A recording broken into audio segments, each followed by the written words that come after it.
mais um episódio do nosso Fortecast, mais um dia super especial.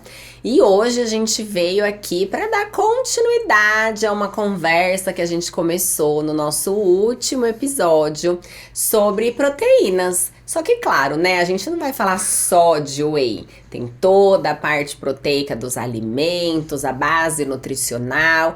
Tem as questões de quem é vegetariano, de quem é vegano, o que faz nessa situação. Então a gente tem aí até o termo dieta plant-based. Então a gente vai conversar um pouquinho de novo com o maravilhoso professor Lucas Peixoto. Lu, mais uma vez nós aqui. Muito obrigada pelo aceite. Mais uma vez pelo convite. De novo, é sempre muito bom, né? É sempre gostoso, né, conversar com você, ainda mais sobre esses assuntos. É praticamente uma conversa de boteco, né?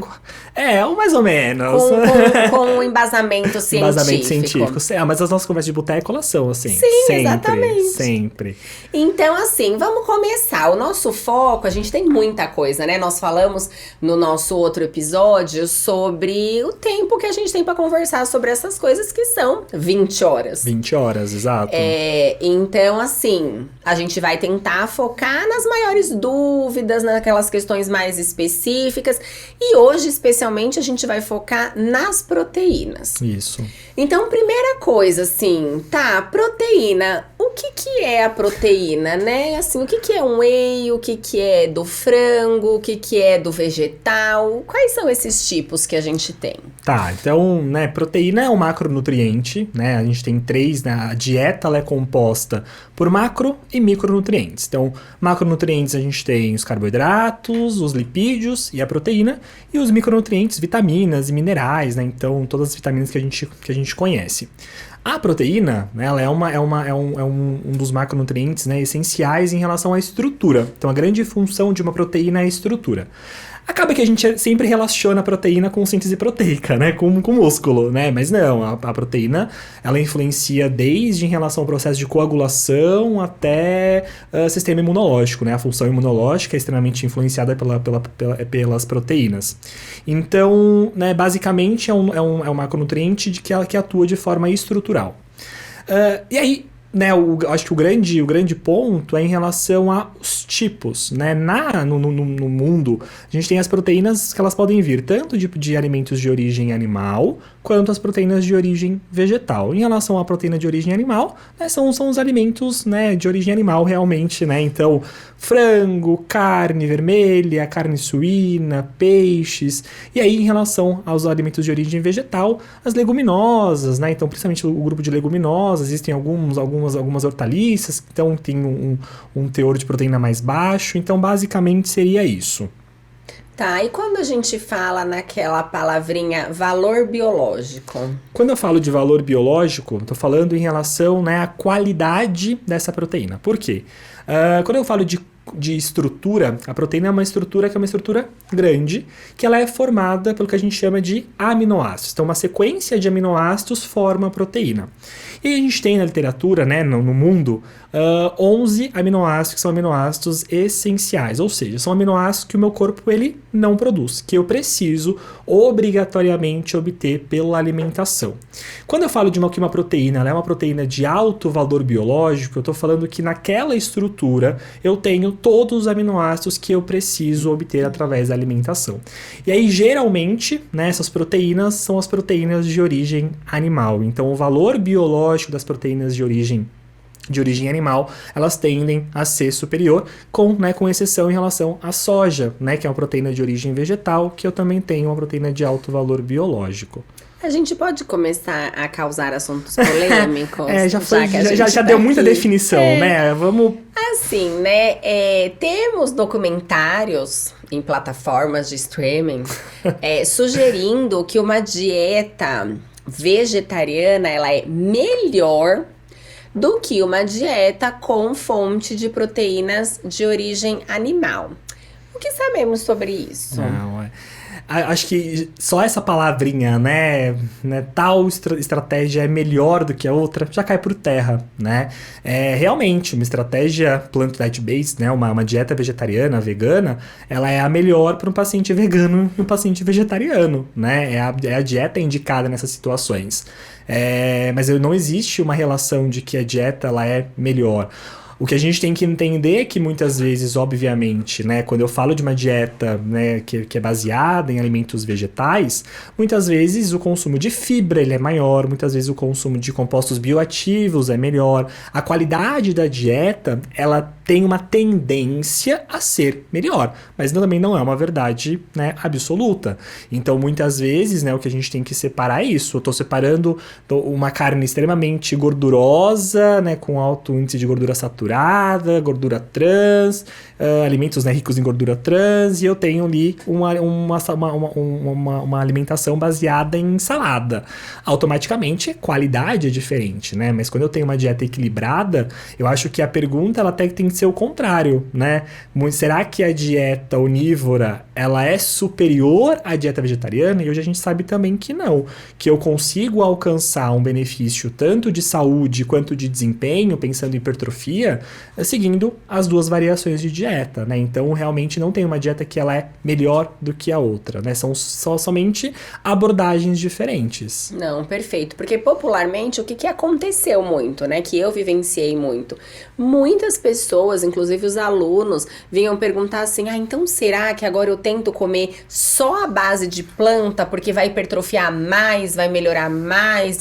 E aí não tem o mais. Não. Então, assim, eu acho que... Tem o mais difícil. Também é difícil. E aí pra não quem calcula e aí não, puxado. exato, e não é que é difícil perante a síntese proteica. O difícil é você ajustar na dieta do paciente, né? Quem sofre é quem calcula a dieta e quem segue a dieta, porque muitas vezes a densidade de alimento ela é muito alta, eu preciso de uma quantidade de alimento mais alta, por isso que aí entra o suplemento como uma estratégia muito importante nessa fase, mas tende a ser mais difícil, né? Muitas vezes o que a gente tem de maior dificuldade, né, no controle dessas dietas é o controle de fibras. Eu já calculei dieta que sem suplemento eu alcanço 40, 50 gramas de fibra, o que a gente sabe que também fibra em excesso não é legal. Exatamente. Então o manejo dessas dietas, eles tendem a ser mais difíceis de seguir realmente. Mas pensando em qualidade, pensando em objetivo, ambas fornecem ali, eu consigo alcançar resultado. Eu acho que a grande novidade, que não é novo, mas que eu acho que mudou um pensamento antigo, era justamente de que o vegetariano, o vegano principalmente, o vegano, né, estrito, ele tinha, assim, a não hipertrofia. Exato. Não rende. Exato. E aí a gente hoje sabe que sim. Exato. E isso vem muito em relação à literatura, né, das proteínas, porque os estudos que avaliam o efeito da proteína, né, de uma fonte proteica, seja ela uma fonte animal, uma fonte vegetal, eles geralmente avaliam o efeito da proteína na síntese proteica de forma aguda. O que significa isso? Eu dou um whey, eu dou um leite e eu dou uma soja. E aí eu avalio naquele momento, né, algumas horas depois, como que é a incorporação de alguns aminoácidos para avaliar a síntese proteica. E aí o que eles entendiam, né, até um tempo atrás? Que o whey protein estimulava de uma forma maior, em segundo lugar era a soja e em terceiro lugar era a caseína, mostrando que talvez além do valor biológico e da fonte animal vegetal, também a digestibilidade poderia influenciar em relação a esse efeito, né? Então, só para a gente contextualizar, o whey protein é uma proteína de rápida absorção, já a caseína é uma proteína de lenta absorção. E aí, quando a gente fala em relação a isso, a gente tem que lembrar que a hipertrofia é um processo crônico. São 8, 12 semanas para começar a entender o que está acontecendo. Então, será realmente que simplesmente, né, o efeito daquele nutriente de uma forma pontual traz essa ideia? Então, esses estudos agudos, eles deixaram por muito tempo essa ideia de que os alimentos de origem animal eles eram superiores em relação às fontes vegetais. E aí, até que o ano retrasado, foi um trabalho, inclusive, um trabalho do grupo, né, onde eu fiz o meu mestrado, que eles avaliaram olharam justamente isso de forma longitudinal. Então, eles pegaram indivíduos veganos e onívoros, eles ajustaram a quantidade de proteína diária, e aí esse ajuste foi uma proteína de 1,6 gramas por quilo de peso por dia, e eles faziam treinamento. E no final dessas 12 semanas, ambos os grupos alcançaram a mesma hipertrofia. Mostrando o quê? Que quando eu equalizo o conteúdo diário de proteína, a fonte é simplesmente um detalhe. Perfeito, então já desmistificamos aí um BOzão, E aí, né? só uma outra coisa, né? Lembrar que não existe, né? Whey vegetal, né? Whey vegano.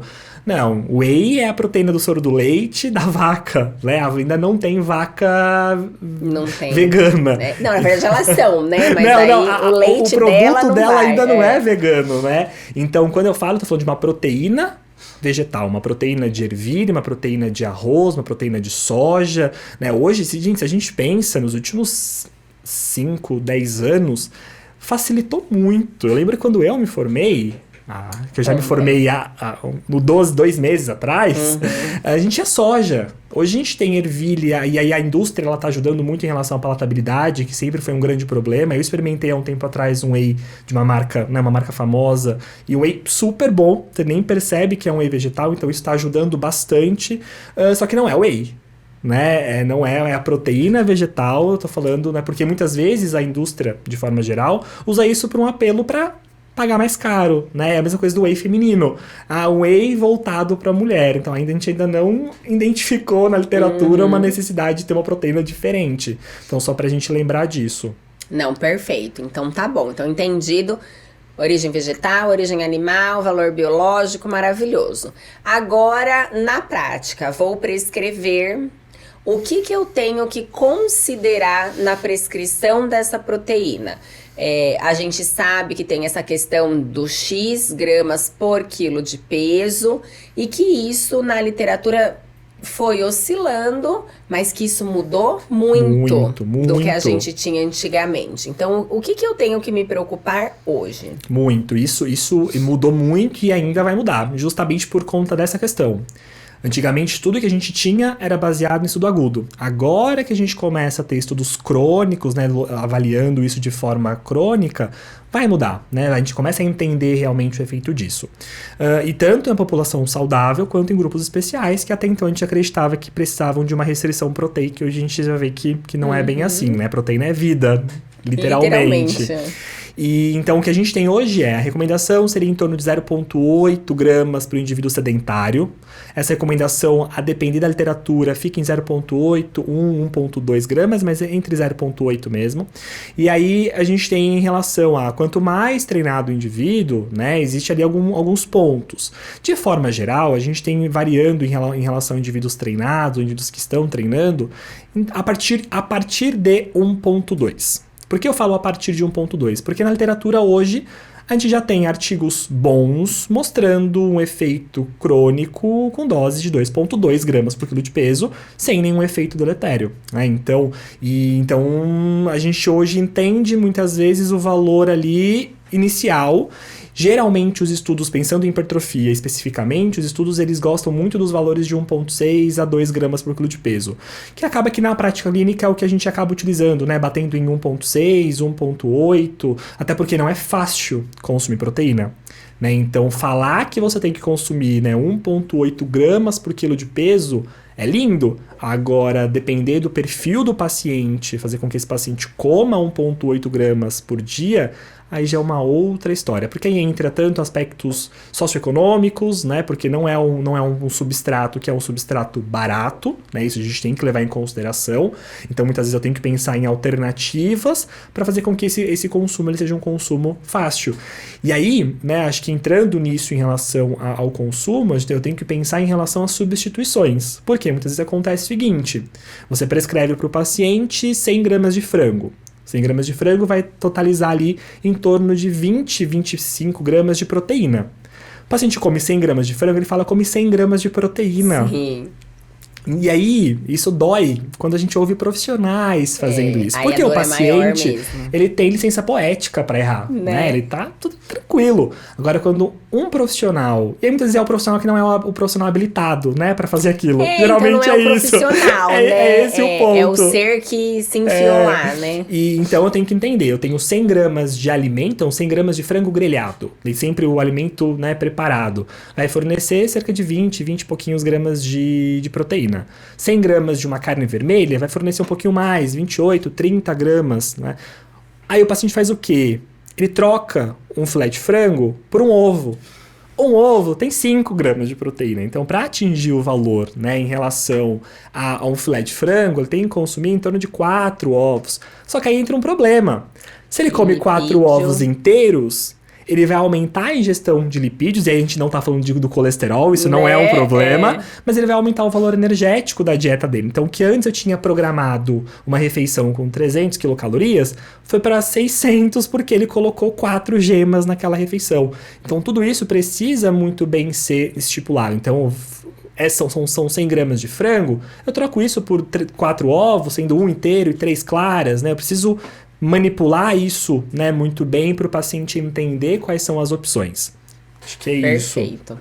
Aí, ok, vamos prescrever. Então, estamos ali, 1,6 até 2. Na literatura antiga, era meio que assim, um assassinato falar em mais de 2 gramas de proteína por quilo de peso corporal.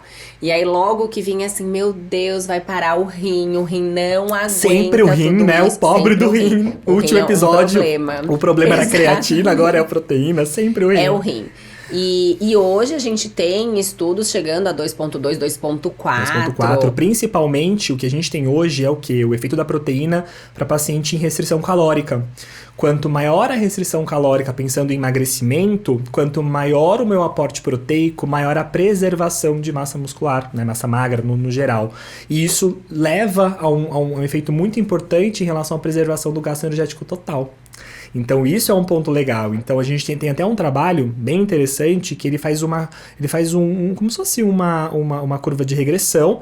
Ele mostra que quanto maior a restrição, ou seja, quanto mais eu reduzo em relação a calorias, maior tem que ser o aporte proteico. Então pode chegar até 2,5 gramas por quilo de peso, né? Dependendo da fase que aquele paciente está de restrição calórica, né? Então, realmente é uma outra visão. E isso tanto para momentos como esse, de emagrecimento, hipertrofia, quanto em relação a populações especiais. Hoje, né, a gente tem uma recomendação para idosos que vem de um estudo chamado ProtAge, que fala que dependendo das características do idoso, se é um idoso que é um idoso saudável, idoso com sarcopenia, idoso com caquexia, com síndrome de fragilidade, os valores podem variar a partir de 1,2, ou seja, só por ele ser idoso ele já necessita de um valor maior. O que antes era 0,8, agora é 1,2 para aquela população.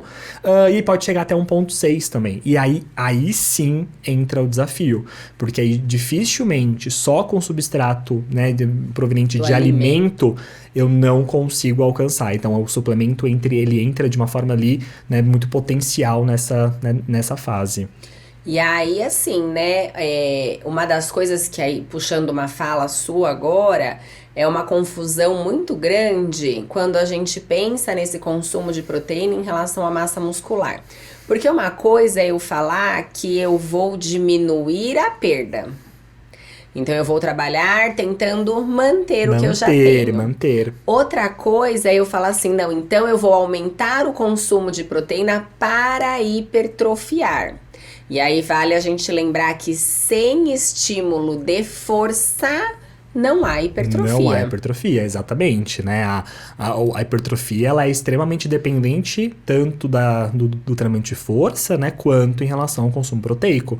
Eles trabalhando de forma, né, você mantendo o treinamento com consumo proteico inadequado, também eu não consigo alcançar, né? Esse é um ponto que é sempre importante lembrar. E aí um outro ponto, proteína não é quanto mais melhor também, né? Não adianta, eu pego no consultório muitas vezes, os pacientes consumindo acima de 4 gramas gramas por quilo de peso. Então, existe ali um teto, né, em relação a esse estímulo, que aí sim eu posso ter um efeito deletério, né, porque realmente eu tô falando de metabolização, eu não sei, né, em que nível que isso se encontra. Mas hoje, né, pensando em doses de segurança, chegando aí a 2,5 realmente, até 3 gramas, a literatura ela tá começando a ser bem confiante em relação a isso. E aí é um ponto importante. Quando a literatura fala de doses maiores, ela sempre pontua em relação a períodos de um período de tempo menor. Então não é para você manter o seu paciente consumindo 2,5 gramas por quilo de peso para sempre, porque o estímulo não vai ser melhorado por conta disso. São realmente em momentos decisivos. Uma restrição calórica, algum momento que você precisa preservar essa massa muscular, que aí você entra com doses maiores. Mas ao que tudo indica, trabalhar em 1,6, 1,8 traz um efeito bem legal em relação a isso. Agora, é melhor se eu trocar tudo minha comida por whey? E vou responder essa sua pergunta antes de responder uma outra coisa, que é a questão, acho que é a pergunta, né, de milhão. Quanto de whey que eu tomo? Inclusive hoje, né, uma pessoa aleatória perguntou, eu comprei whey, quanto que eu tomo? Né? Não tem, né? Não existe uma dose recomendada de whey. Eu tenho que pensar que o whey é o frango. Eu sempre explico assim pro paciente, olha, tá vendo o filé de frango? O whey é a mesma coisa, né? Só que você vai entender em momentos. Então, no trabalho, você consegue abrir uma marmita e comer um frango? Na sala de aula? Na sala de aula, a gente como professor não recomenda muito, não é tão legal. Não é agradável. Você pega um scoopzinho de whey, bebe com uma água, acabou, né? Então ele traz facilidade. Quanto que eu preciso de whey? O quanto falta para você bater. Então, se a gente pensar, eu faço a conta, não vou fazer de cabeça porque não sou de exatas. Né? Não rola. Faço 1,6 vezes 70 quilos, deu um valor X. Esse valor eu vou distribuir. Então, eu vou distribuir lá em 5 refeições. Coloco 20 gramas no café, 20 gramas no almoço, 20 gramas no jantar, e aí sobra 20 gramas. E é à tarde, que geralmente o problema é à tarde. Né? Ao invés do paciente comer comida, que geralmente não é tão fácil, ele entra com um suplemento, né? Então o suplemento ele vai entrar de uma forma, como a gente falou no último episódio, né? No finalzinho do último episódio, em relação à praticidade. Ele não é indispensável, né? Ele não é melhor, né? Então isso é um ponto que é importante a gente sempre lembrar. E você fez uma outra pergunta que eu já não lembro. Não, era sobre isso? Se era melhor. A questão agora é assim, ok, né? Terminei o meu treino. É chique eu chacoalhar a shakeira, né? Porque terminei de treinar e assim, se eu não suplementar depois do treino, nada do que eu fiz acontece. E antigamente, a gente tinha um treco chamado janela anabólica. Isso veio para a literatura. Mas isso não se sustentou. Não. Então, hoje, a gente vê muitos profissionais que começam assim, terminou o treino, toma whey. E aí as pessoas, elas ficam até meio bitoladas nesse negócio de que, se eu esperar, eu ir pra casa, aí até eu chegar ao trânsito, aí até eu tomar o banho, aí já perdi. Aí já não dá mais. Tipo assim, né, correndo, meu Deus, a massa muscular tá caindo, tá indo embora. Bom, olha, isso é difícil. Isso é difícil. Bom, eu vou responder essa pergunta falando do início. Por quê? Primeira coisa que a gente tem que lembrar é o seguinte.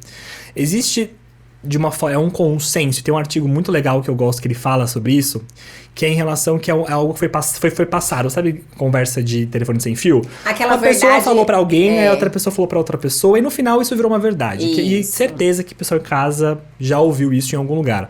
Olha, você só absorve cerca de 30 gramas de proteína por refeição. Isso é universal, assim, universal. Bom, primeira coisa que a gente tem que lembrar, né, e aí a literatura, né, aí a gente vai lá pra fisiologia, que você quase não gosta. Imagina. A proteína, ela é absorvida na faixa de quase 100%, né, independente da quantidade que eu estou fornecendo. Então, se eu comi 200 gramas de frango, que ao invés de fornecer 20, forneceram 40 gramas de proteína, eu vou absorver as 40 gramas, né? Porque o que é a absorção? É a passagem do trato gastrointestinal, ponto. O que a literatura traz em relação a isso? Que ao longo dos anos, de estudos agudos mais uma vez, eles começaram a ver que quando eu dava 20 gramas de proteína, eu alcançava um valor de síntese proteica X. Quando eu dava 0, era X. Quando eu dava 10, era X um pouquinho mais. Quando eu dava 20, era X um pouquinho mais. Só que quando eu dava 40, era o mesmo X. Então eles começaram a ver, olha, não tem diferença entre dar 20 ou 40 gramas. Você não absorve esse valor. E aí, o que começou a dificultar o processo? Imagina uma pessoa que tem um peso um pouco maior e que precisa de 1,6 gramas por quilo de peso. Quantas refeições ao dia essa pessoa não vai ter que fazer para ficar nessa faixa de 20 a 40 gramas por refeição? E aí imagina aquela outra pessoa que ela não tem tempo, ela tem 3 refeições no dia que ela consegue comer proteína, que é o almoço, o jantar e o café. O que eu faço com essa pessoa? Ela não vai hipertrofiar? E aí, de novo, os estudos longitudinais começaram a mostrar o quê? Parece que realmente existe esse estímulo anabólico agudo de fontes, né? Quanto maior a fonte, isso não se replica. Então, de 20 a 30 gramas seria o valor ali maior. Só que o que vale, no final das contas, é o aporte diário. Então, tudo bem se o seu paciente, num dia, né, em uma refeição, ele conseguiu 15 e 35, né, em uma outra refeição, ou se ele conseguiu 20 e 20, né, o grande ponto é que no final do dia ele tenha batido o 1,6. Então esse é o primeiro ponto, diário. E isso do diário entra muito no que você perguntou em relação ao pré-treino, pós-treino, janela de oportunidade. Qual que seria a ideia? Né, que depois de uma sessão de treino, eu tenho, né, estímulos ali, adaptação do treino acontecendo, e que eu precisaria fornecer uma fonte proteica para estimular, né, essa síntese, e aí, obviamente, tem um processo hipertrófico melhor. Bom, os estudos começaram a ver que existe realmente o efeito do treino, obviamente, só que o treino, ele fica, né, o músculo, ele fica ali sensível ao recebimento desses nutrientes por até 48 horas. Né? Então, eu acho que o paciente vai comer nas próximas 48 horas. É bem possível. É provável que ele vai comer nas próximas 48 horas, né? Então, muitas vezes, o que acontece? O paciente sai do treino, toma whey, chega em casa e janta. Come, exatamente. Então, né, dentro dessa dinâmica, eu tenho que pensar de novo no diário. É isso. Então, eu falo muito com o paciente o seguinte, não me importa o seu pré-treino, me importa o seu pré-exercício, que são as 24 horas antes e as 24 horas depois do seu treino. Né? Então, por exemplo, a questão de treinar de manhã. Tem gente que não consegue comer de manhã. Certo? Exato. Então, mas não pode treinar em jejum, porque então existe uma questão, né? Eu tenho que entender realmente a vida do paciente e entender a literatura. Então a gente brinca hoje, eu brinco em aula que a janela de oportunidade, ela é um portão da oportunidade. Né? Tem um tempo para passar, fica tranquilo, né? Então, né, o que muitas vezes acontece, isso eu uso no consultório, e aí geralmente, né, pode acontecer que você tenha um pós-treino imediato, é aquele paciente que ele realmente não tem uma pretensão ele não tem ali uma expectativa de ter uma refeição e ele sente fome. Pô, Lucas, eu treinei 5 horas da tarde, talvez eu vá jantar depois das 9, mas eu sinto fome. E eu não tenho nada pra comer. Aí tudo bem, entra o suplemento, não precisa fazer na academia, né? Faz no carro, faz indo pro lugar, tudo bem. Mas tudo bem, aí você pode entrar, mas aí tem que separar que não é que você está dando um pós-treino imediato para hipertrofia. É só realmente uma questão refeição de ajuste do paciente que ele precisa, tá? Perfeito. E aí vale sempre lembrar até dessa questão, não, porque eu fiz e aí para hipertrofiar precisa estar lá o nutriente. Quando a gente pensa em todo o processo envolvido, seja por microlesão, seja por alteração local de outras substâncias, esse processo até ativar a célula satélite, mioblasto, mionúcleo, síntese proteica, isso começa com 8 horas depois do exercício, né? Então, assim... A conta não fecha. Não fecha, porque assim, eu acho justo você querer que tenha aminoácido na hora que você vai traduzir para sintetizar a proteína. Mas isso vai começar 8 horas depois da sessão de treino. Exato, por isso que eu falo, são as 24 horas antes e 24 horas depois. É isso, é o diário, né? Então, quando a gente junta a parte totalmente fisiológica, o sentido do desespero, ele é um zero. É um zero, né? exato. A conta não fecha e não é prático, né? Não é aplicável. Então, é a mesma coisa em relação a essa questão de fracionamento. Se hoje, no meu consultório, eu tivesse que fornecer para todo mundo 6, 7 refeições com 20, 25 gramas de proteína a cada refeição, a cada 3 horas... Os pacientes não iam comer. Não vive. Não vivem. Eu tenho muito paciente médico que come quando dá. Então, muitas vezes eu faço o seguinte: olha, você tem essa meta diária. Se vira. Né? Vamos que os jogos comecem. Em 24 horas, na hora que você acorda, você tem que fazer essas 5 refeições e atingir isso. Você vai fazer isso, faz da forma que você quiser. E funciona, né? Porque é isso, né? A literatura, ela tá tentando cada vez mais simplificar o processo. Né? Então, justo, exato. Então, assim, por que eu vou fazer com que o paciente sofra, né? Sendo que ele vai ter o mesmo resultado, né? Porque muitas vezes o paciente nem gosta do whey. Tudo bem, ele não gosta do suplemento, mas ele tem que tomar porque o whey ele vai trazer um efeito aditivo. Não, né? Então muitas vezes isso é um ponto que é importante a gente ouvir o paciente e muitas vezes falta, né? Existe aquela prescrição fechada, então todo mundo vai seguir aquilo, e muitas vezes eu não escuto o paciente, isso gera, né, um problema muito grande de adesão, e aí acaba com tudo que eu esperava em relação a isso. Pra gente finalizar, né? Senão nós vamos ficar aqui a noite inteira. Assim, não vai dar, obviamente, o tempo da gente se aprofundar. Mas só pra gente não deixar de citar BCAA, né? Porque assim... Acho que o tempo acabou, gente. Infelizmente, Corta. nós estamos em 2023... 23, gente. Com pessoas ainda prescrevendo BCAA como suplemento. Não estamos falando do alimento, das suas importâncias ou das suas razões fisiológicas, porque isso todo mundo entende a necessidade. Sim. Mas nós estamos falando da cápsulazinha de BCAA. Que muitas vezes tem menos BCAA do que o scoop de whey, né? Exatamente. Então, assim... Eu vou falar o consenso e você explica o porquê. Tá bom. Deixa eu falar o consenso. Deixa eu falar o consenso. Consenso não funciona. Agora fala por quê. Por que não? Próximo. Não, Gente, não, esse é um assunto crítico, né? Mas esse é um só assunto pra que deixar dá... a pulguinha atrás do olho. Não, BCA, né? Só contextualizando. BCA são aminoácidos de cadeia ramificada, são 3 aminoácidos, que são aminoácidos essenciais, ou seja, são aminoácidos que eu preciso realmente obter da alimentação. Meu corpo não produz esses aminoácidos. Só que...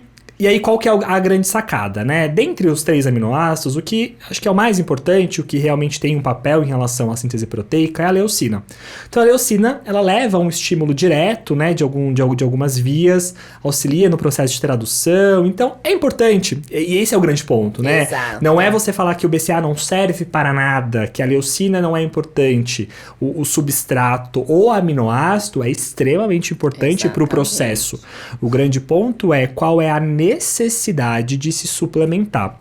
E aí o grande ponto, né, é que o que a gente tem hoje é o seguinte: quando eu suplemento o BCA e não faço o ajuste proteico naquelas doses que eu mencionei de 1.6, 1.8, eu dou o estímulo, existe o estímulo, mas eu não tenho um substrato de construção.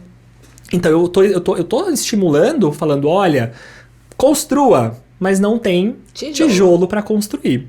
Tá, então, Lucas, é só você fornecer 1.6 gramas de proteína e dar o BCA. Quando eu forneço 1.6 gramas de proteína por quilo de peso, eu já forneço a quantidade de BCA necessária para esse estímulo. Ou seja, eu estou dando 2 vezes a mesma coisa e, de novo, o efeito não é dose e resposta, não é quanto mais melhor, certo? Então, realmente eu tenho 2 caminhos. Ou eu só dou o BCA e não ajusto proteína e não vai funcionar, ou eu ajusto proteína e dou BCA e também não vai funcionar porque não tem efeito aditivo. É triste, é gente, isso. Mas é sobre isso. É sobre né? isso e não tá tudo bem. Não tá, porque eu acho que a gente tem que começar a levar a ciência a sério. Não é porque eu tenho um conflito de interesse, às vezes, que a gente vai falar que ele faz uma coisa que ele não faz. Sim. Então, assim, é só pra gente fechar essa ideia. Leucina é importantíssimo, isoleucina e valina também para outras funções orgânicas. Porém, suplementar de forma isolada não adianta, porque a gente acha que adianta. Estímulo hipertrófico, maior massa muscular. Então, o segredo está em fornecer isso junto com a proteína. Que pode ser do whey, do e BCA, tá tudo bem. não. Que o BCA que vem no Exato, whey, que e tá vem no tudo whey, bem. que vem nos alimentos, né? Então, nos alimentos de origem animal, nos alimentos que são vegetais, os complementos, né? Quando eu junto arroz e feijão, tô juntando ali os constituintes. Então, a grande ideia justamente isso serve, né? Que aqui a gente não pode estender muito papo. Exato. Mas estende para outros aminoácidos, glutamina, né? Arginina, citrulina. A gente vai tentar uma hora falar sobre Falar isso. só sobre glutamina. Então, a gente não está negando o papel fisiológico em relação ao nutriente. Ele é extremamente importante. O problema é realmente isso feito de forma suplementar. Né? Acho que esse é o grande X da questão. E que eu sempre penso em dinheiro, gente. Eu sempre penso em... Porque penso o seguinte, né? Quanto mais o paciente economiza, ele paga a nossa consulta também, não é? Tem que pensar nisso. Exatamente. Então, assim, às vezes o paciente... Eu no consultório, o paciente às vezes traz uma lista de suplementos que ele utiliza... Tipo, 700, 800 reais por mês que ele gasta. E quando você olha, ele vai usar ali 2 suplementos, um suplemento, né? Então, eu acho que falta muito essa questão, né? E o paciente, como eu falei, ele tem licença poética para errar, né? O problema é quando a prescrição, ela vem de um profissional quando ele é habilitado. Aí, realmente, isso é triste, porque na maioria das vezes existe um conflito de interesse, né? Então, isso acho que isso que é importante a gente saber separar. Perfeito, então a gente vai encerrar esse outro episódio com gostinhos muitos de quero mais. A gente ainda conseguiria falar muitas e muitas horas sobre o assunto que é de extrema importância, a gente precisa realmente debater. Mas por hoje é só, então agradecer mais uma vez a sua presença, Obrigado, Lu. Bi. A nossa conversa científica de boteco do Fortecast, maravilhoso. Faltou só a cerveja. Mas é água, gente, tá tudo bem. E aí eu espero que vocês tenham aproveitado e a gente se encontra no próximo episódio. Tchau, tchau, pessoal. Obrigado.